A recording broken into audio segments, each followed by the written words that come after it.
චුටුමල්ලි මේ මම උඹට සැරයක් කිව්වා. ගෙදර කවුද? ගෙදර කවුරු නැද්ද මුන්ගේ මැරිලාද ඉන්නේ උන්? එකෙක්වත් එළියට බහින්නේ නැත්තේ. මොකද ඒක ගෑ ගන්න එක? චුටුමල්ලිනේ. ලොකෝ අයියේ මේ මට මේ මගුලුනේ වැඩක් නැහැ.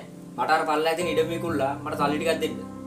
චුටුමල්ලි ඔයාලා කරන්න දෙන්න මම මේ වැඩේ ඊපිට කරලා දෙන්න. ලොකෝ අයියේ මේ මට ඒරෙත් වලින් වැඩක් නැහැ. මට සල්ලි අදිසියක් වෙලා තියෙන්නේ. ඔයා පොඩ්ඩක් තේරුම් ගන්න ඒක. චූටිමල්ලි මේ මට සති දෙකක් දියම් මම උඹට වැඩේ අනිවාර්ය කරලා දෙනවා බං චූටිමල්ලි. මට සති ගණන් බලන් ඉන්න බෑ ලොකෝ අයියේ. මගේ වාහනේ රියන්සලා ගෙදර කොයි වෙලාවෙ මේ මගුල උත්සවනේ හිටන්නේ. අනික මට මේ මාස 3ක් විතර වාහනේ රියන්ස් ඒකට සල්ලි ගෙවන්න ඕන ලොකෝ අයියා. ඒකයි මම කියන්නේ පල්ලා ඉඩම් කෑල්ල විකුණලා මට මගේ සල්ලි ටික දෙන්න. හරි බං චූටිමල්ලි මට තේරෙනවා. උඹට වගේ තමයි මට සල්ලි ප්‍රශ්න තියෙනවා බං චූටිමල්ලි. අනේ වෙලකෝයි මට ඒ බයිලෙවිලි වැඩ නැහැ.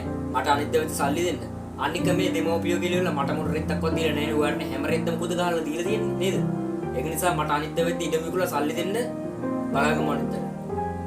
චුටුමල්ලි මේ මම උඹට සැරයක් කිව්වා. ඇයි? ඔබ මට ගහන්න දෙයක්ෝ?